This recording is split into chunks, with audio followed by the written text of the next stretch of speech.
Before we begin this story, if you're drawn to the dark stories that history tried to erase, subscribe to the channel and turn on notifications so you don't miss the stories we uncover every day.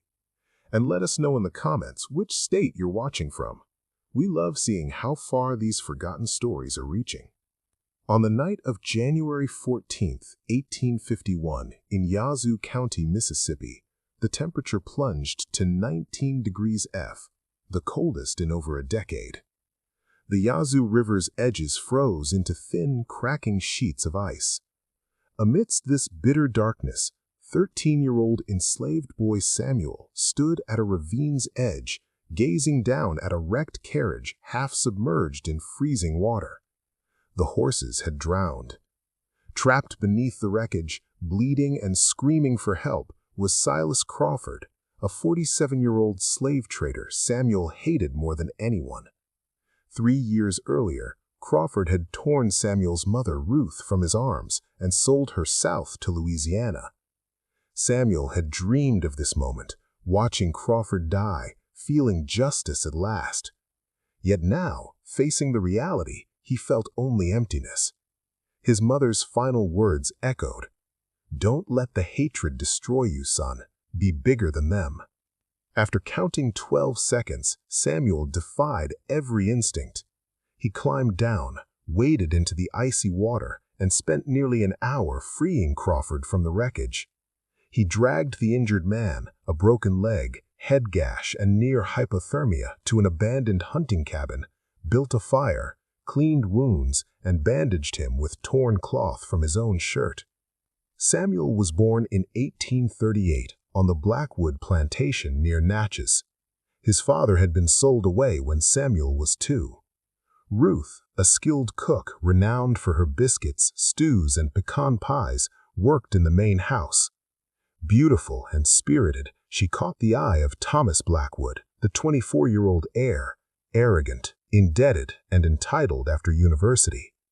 In September 1848, drunk and predatory, Thomas attacked Ruth in the kitchen at midnight. She fought back with a cast-iron skillet, scarring his face permanently. For striking a white man, Ruth faced brutal consequences. To avoid scandal while preserving her value, William Blackwood sold her quietly to Silas Crawford, a discreet, efficient trader who handled troublesome cases. Samuel watched helplessly as shackles were placed on her mother.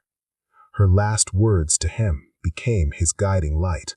After her sale, Samuel withdrew into silence, but secretly taught himself to read and write using a discarded Bible.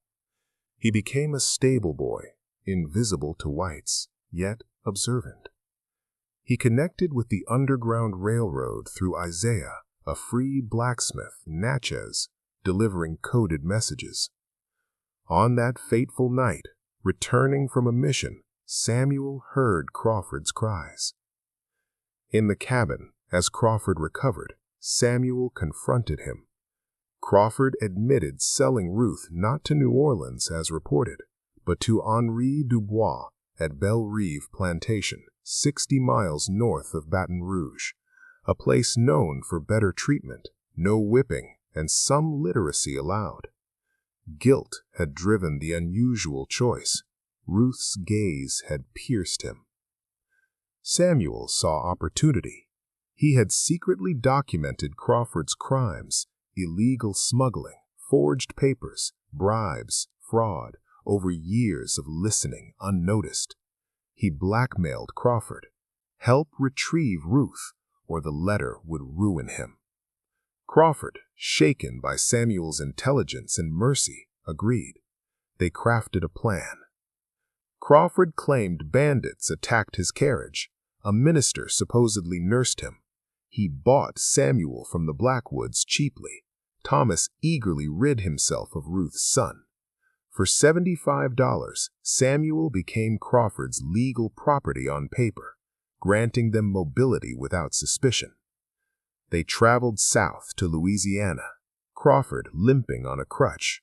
Along the way, Crawford shared his past, poverty in Virginia, numbness to the trade's brutality, nightmares of faces sold. He admitted no redemption existed for him, yet Samuel's act cracked his cynicism. At Belle Reve, on February 18, 1851, Crawford waited at the edge while Samuel snuck to the quarters. He found Ruth alive, mending by firelight, grayer, lined, but unbroken. Their reunion was tearful, fierce. Ruth, stunned by Samuel's tale, agreed to escape despite risks. They fled that night. Crawford drove. They traveled by darkness, hid by day, evading patrols and suspicious innkeepers. Close calls tested them, lost wheels, near captures, but they pressed north through swamps, forests, and rivers. Crawford changed subtly, sharing food, standing guard, shielding them from danger. At the Ohio River on March 15, 1851, they crossed into free territory. Ruth stepped onto free soil and wept. She thanked Crawford for aiding their reunion, but withheld forgiveness for past crimes. He vowed to spend his life undoing harm. They continued to Canada, aided by abolitionists, reaching Dawn Settlement near Toronto by April 28, 1851. Ruth baked pies, her shop a community hub. Samuel attended school, excelled, and taught others. He studied voraciously.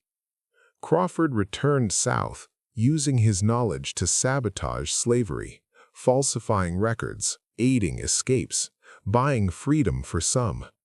Caught in 1854, he was hanged. His last words praised the boy who showed him humanity. Samuel taught for 40 years, establishing schools post-Civil War, advocating education for all. Ruth lived to see emancipation in 1865, dying peacefully in 1871 at 74. Her final words, "You were bigger than all of them." Samuel died in 1903, buried near his birthplace. His headstone read, "I was my mother's son. That was enough." This is a tale of hatred, mercy, revenge, and forgiveness. Samuel could have let Crawford die. Few would blame him. Instead, he chose compassion, preserving his soul. That single act reunited him with his mother, secured freedom, inspired Crawford's redemption, and proved that even in slavery's darkness, one choice can defy evil and affirm humanity's best potential.